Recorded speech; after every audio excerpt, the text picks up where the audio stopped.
Welcome to Music at Noon. Glad to see you the week before Christmas. Well, the week before Christmas, it's full of moods, isn't it? All kinds of moods and memories. We all have them because we all have a history, don't we? And we have different experiences. And sometimes Christmas is not the glitter and glamour for everybody. Sometimes it's a blue Christmas. But that's what unites us as humans, is that we all understand the wide range of emotions that goes on in special holiday times. Today, our guests are violinist Micah Naler and pianist Danielle Naler. And they have performed for Music at Noon a number of times, and I'm always touched by their sensitivity and feelings that they're able to emote through their artistry. And if you look at the title of today's concert, it is Songs of Comfort and Peace. That's not always the feeling you get when you go into a department store, or if you're in rush hour, or something that's a little more on the extroverted side of Christmas. But Christmas has many moods. And I'm so pleased with their thoughtfulness and broad-minded feeling about bringing a different feeling to you today in a world where we need comfort and peace, almost unlike any year before.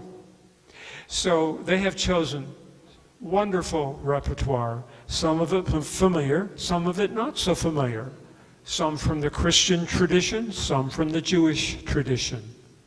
So I'm so pleased with how they have put together today's program. I hope you enjoy it thoroughly. So please give a warm welcome to Micah and Danielle Naler.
Thank you all for being here. It's so wonderful to see your faces, and I hope that you have a wonderful time with this music. I'll let my wife, who does much better with this, let her say something. We just feel honored and privileged that each of you would take an hour and meet us here. And really, this is a celebration of peace and comfort in music. And we know that music has power to bring these things into our lives. And we actually want to have you warm up your voices, if you so desire, with the next one. And so you can join us. We're going to play Silent Night, and you'll find, just in case you don't know the words, you'll find the words in the program. Also, it's stapled, so you might want to open, if you haven't noticed that already, our song list is inside the inner page. So you can sing along with us the second time. Micah will bring you in. So thank you for being our choir. So if you didn't catch that, I'll play through once, just so you can get your tonal center, as we call it. And then I'll bring you all in, if you don't mind, and we can all do it together.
That was beautiful singing. Thank you so much for that. Yeah, we should. One more chance for you to sing. A little town of Bethlehem. In fact, Micah and I walked into the courtyard as we were waiting for the noon hour to strike, and we heard the bells from this beautiful bell tower chiming, "O Little Town of Bethlehem." So I said, they must have seen our program. So now it's time for you to sing that if you'd like.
That was beautiful, especially there, that high note there towards the middle. Y'all took some time on that. Oh, got some musicians in here. This is good. So we are going to have Micah now change his instrument. So many of you are familiar with the viola. Maybe some of you haven't heard it as a solo instrument. So violas, you can see it's a little longer. It has one string lower, 3 common strings, and it has a C string like a cello, but it's an octave higher than that. And so much of the repertoire for viola is actually stolen from cello repertoire. Later in the program today, he'll pull his viola out again and he'll play a Schumann piece that was originally written for the viola, which is rare. Truly, it's a very small stack of viola solo repertoire. What he's playing now was envisioned originally for the cello, but it works well on the viola as well. And it's called Prayer from Jewish Life by Ernest Bloch. And we're praying, this is a prayer for peace after the atrocities on October 7th. And I hope that you can enjoy this.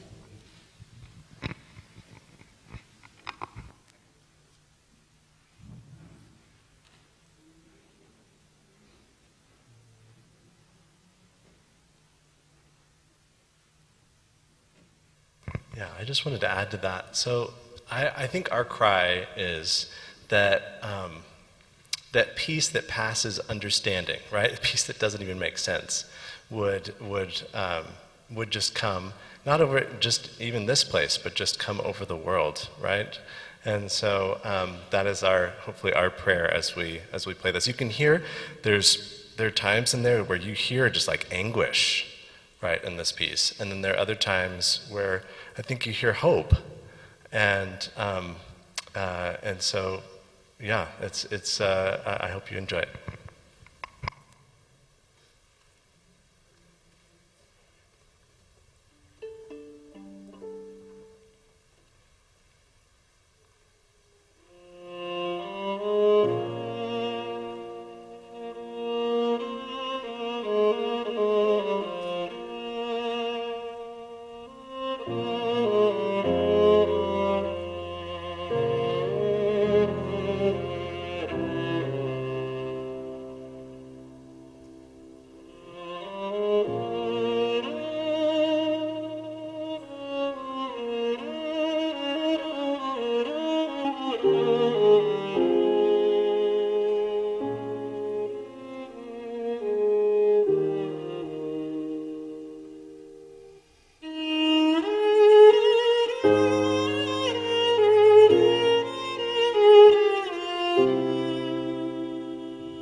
Okay, so Micah's getting his violin out again, and now we're going to play something that's very familiar, Ave Maria. The piano part, you can see on the program, it's Bach and Gounod who composed this. Well, they lived hundreds of years apart, but Bach wrote the piano part, and Gounod later wrote the vocal part, which Micah will be playing on violin. In fact, much of what we'll be playing in the second half of the program is vocal, and Micah will be singing through his violin. So enjoy Ave Maria. I also want to add to that I've played this in a few different places, but the last spot was right across the street in the Capitol. And I actually got to play it with my daughter. She was playing the piano, and I was standing directly under the dome. And there's this special little spot where if you stand under that dome, the sound is just incredible. And so, it's so fun to see all these faces. I keep on seeing more and more faces that I know. It's so fun. So I hope you enjoy this rendition.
Okay, I'll let her say her thing about this, but I have to just say, we were thinking about this program of peace and comfort. Are we going to just put everyone to sleep? And then we were like, that's okay. That would be a good thing. And the truth is, the other night she was playing this, and I was listening to her, and then the piece ended, and I was sound asleep. So she literally, but it was not because it was boring, it was because it's just so beautiful. Well, the truth is the piece did its job because this is a lullaby. So Johannes Brahms, who wrote the next selection, this will be my solo piano piece, very short. All of our pieces are very short today, and yes, very sleepy. But peace and comfort we can think about in so many different contexts, but one of them has to be tucking in a child at the end of a long day in their cozy bed, right? That's a very peaceful, comforting place. And hopefully we all have some type of memory of of that as a child that you could think about? Well, Brahms, as an old man, wrote his Opus 117, and these were all intermezzi for the piano. He only had 122 opuses, so this was a very mature work. And like many things, as they mature, they become more simple and more sublime. And also, I would say one word to describe this piece would be serenity. But it is taken from a Scottish lullaby. As it happens, we'll play a Scottish tune right after this, coincidentally. This Scottish lullaby, which had been translated into German, he would have known it as a German lullaby. By the way, who knows the most famous lullaby by Brahms? Can anyone hum it? It's the one we all sing. Maybe Micah will sing it for us.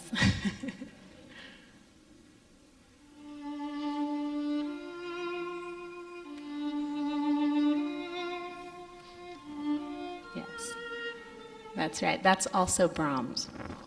Yes, it's a Pavlovian sleep response for some of you. That's okay.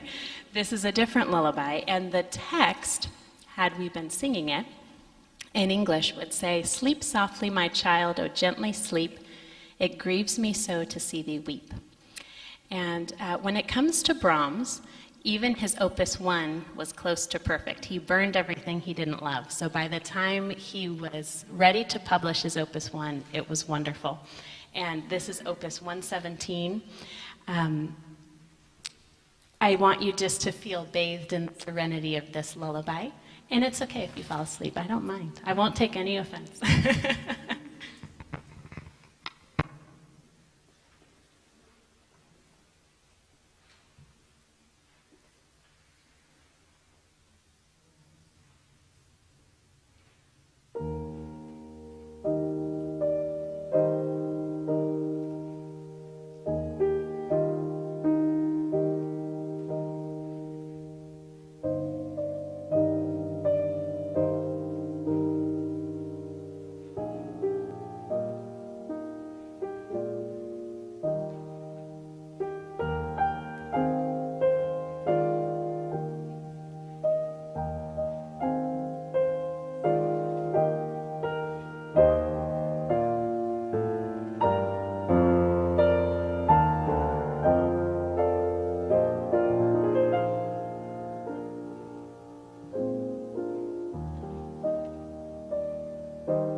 So after that, coincidentally, we're going to play something a lot folksier that is also from Scotland. And my parents are here, my mom and dad. So when I think about being tucked cozy in, I think about them. But my mom and I always say, cows are part of the peaceable kingdom. I believe that. When I look at a cow, my stress just dissolves. Well, this is meant, does it for you too? Okay, is it just me? I'm a cow lover. Anyway, this piece is meant to evoke cattle grazing on an open pasture. I don't know that you could find it if you look for it. I think it's one of those oral traditions that Micah learned from his Scottish fiddling coach at one point. And so we're going to play our own version of this Scottish tune. Yes, and I also wanted to just say a shout out to my mommy who's watching from online. So thank you to those people who've joined us online. Yes, so when I think of cattle, I think of my cow, Mindy was her name. And she was brown with these giant eyes, this like saucers. And she was a brown cow, a Jersey, and she gave 5 gallons of milk a day. That was a lot of milk, my poor arms. So, but if you looked at her, she just looked so peaceful and just chewing, just that is all she cared about. Yeah, so if you can imagine, this is an old Scottish film, or old Scottish tune, so I would think of like a bagpiper, right, out on a cliff or something, looking at cows or the ocean or something like this, and just the peace that brings.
Next, we're going to change the scene completely from Scotland to New York City. And, well, not truly set in New York City, because the story is set in France. But this is from Les Miserables, and it's one of our favorite tunes. We love the story of Jean Valjean. And can you still hear me? You will see the text, actually, even though it's not a sing-along. You'll see the text and remind you of the story. This is Jean Valjean's pleading to bring him home, meaning the, I think, boyfriend at the time of his adopted daughter. And so this is another favorite of ours, and so we just wanted to share it with you. Yeah, and we put the text in there just so you can kind of, I don't know, the text is so meaningful to the music. I saw, one of my friends, Abby, is here, and so I was like, man, if she just sang it, it would just be so much more powerful. But there's some spots in here. Oh, where is it? Here it is.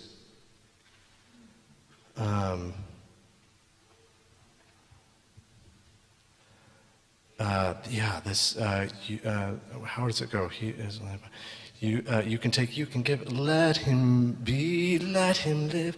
If I die, let me die, but let him live. That little section there is just so powerful. So anyway, I hope you can feel just the passion of his heart here in this midst, where he's praying for his son-in-law, or could be son-in-law, who's about to die, he thinks, and set in French Revolution, and his daughter who he's adopted. There's just so much emotion built into this.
Okay, one more viola selection. So Mike is going to get his bigger violin. This next piece is what I was referring to earlier, one of the rare pieces actually written for viola by Robert Schumann. And Robert Schumann was a very dear friend of Brahms. So we played Brahms for you earlier with the lullaby. And it's so fun to read about how their lives intertwined. And it was really thanks to Robert Schumann that Brahms' career took off, because Schumann was not only a composer, but he was also a music critic and a writer. And he said, watch out, world. Here comes Brahms. He's going to be one of the greats with Bach and Beethoven. And he was, in fact, correct. And so Brahms had much to be thankful for with Robert Schumann. So I always like to program the two of them together, and ended up taking care of his many children after Robert's early death. Clara Schumann was left with, I think, 7 or 8 children. And Brahms actually almost fathered them. He was such a close friend of the family. So this is called Marchenbilder. Forgive my German. It's called, in English, that would be fairy tale pictures. And there are 4. And we like all 4 of them, but we're actually going to play the Happily Ever After today. It's the last part of the last movement. It's a long work, and we're just going to play a short excerpt. And each of these fairy tales is thought to have derived from an actual story, but some of this is conjecture. But the story that they attach to the 4th movement, which is the Langsam, which we'll be playing the last part of, is Sleeping Beauty. So with our sleepy, peaceful, comforting theme, we're going to try again to put you to sleep. Our goal is, at the end, everyone will be asleep. Joking. Okay, so this is the Sleeping Beauty, so we think, and again, the viola.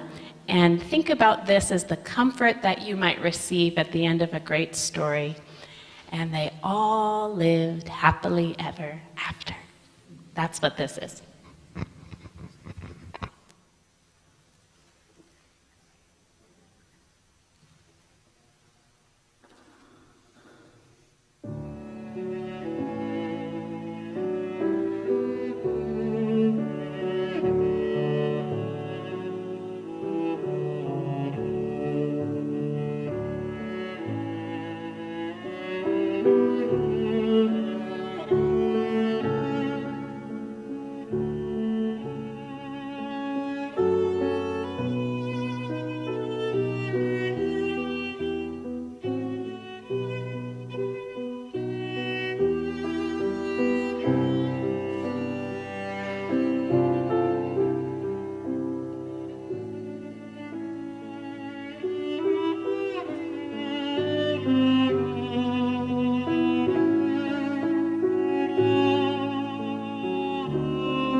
When Micah had his pizzicato at the end, was it just me, or did you hear the end? Right? The end. It's not quite the end. We have one more piece we want to share with you, another classic that probably most of you could sing for us, but we're going to play the Lord's Prayer. We also put the words in the program, just in case some of you wanted to look at them as we play, because like I said, he's trying to sing today. Maybe he missed his calling. Maybe he was supposed to be a singer. He's playing a lot of vocal things today on his violin. So we'll play the Lord's Prayer.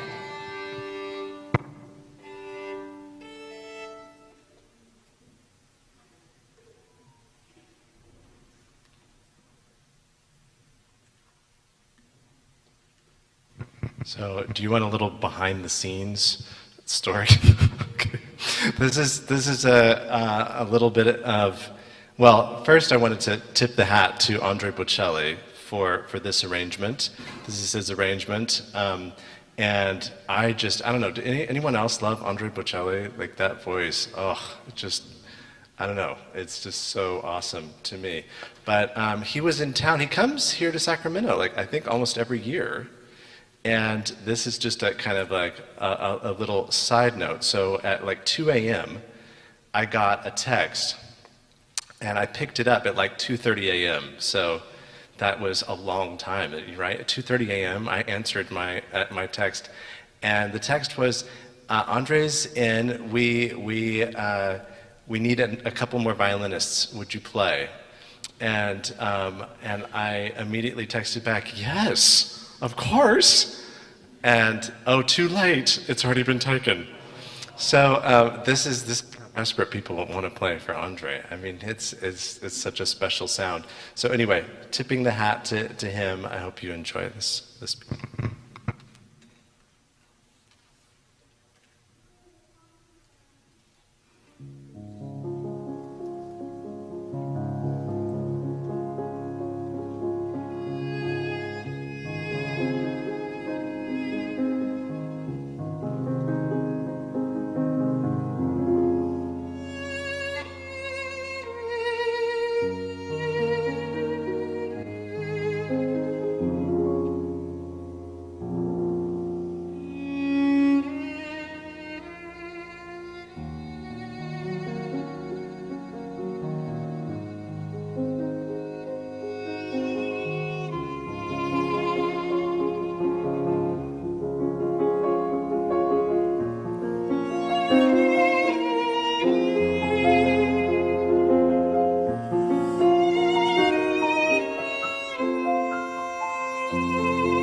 Thank you again so much for taking the time. We really see it as an honor. Your time is so valuable, especially this week before Christmas. So we just think it's an honor. It really blesses us to see all your faces. So thank you for taking the time. We want to leave you with just one more sentiment, another musical sentiment, and then we will really be done. Feel free to sing along with this one.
Micah and Danielle, I'll try to speak through my emotions.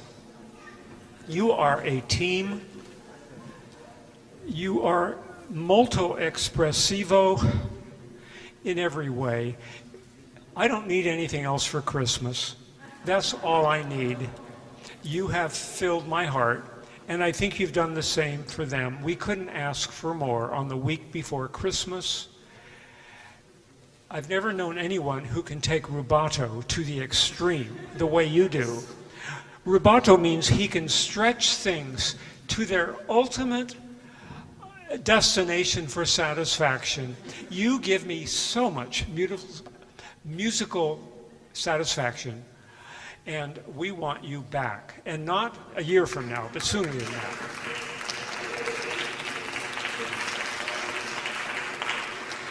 And Micah and Danielle, I think you have some family and friends here, don't you?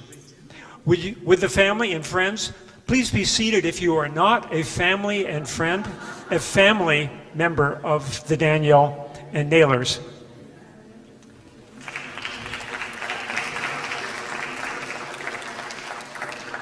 It's especially amazing for you to be here on this week before Christmas because we know you have a large family. And we know you're very busy. And we know you play this way for other people, not just for us. So we know that you're in demand. Thank you very, very much. And we hope you have a blessed holiday season, you and your large family. Thank you.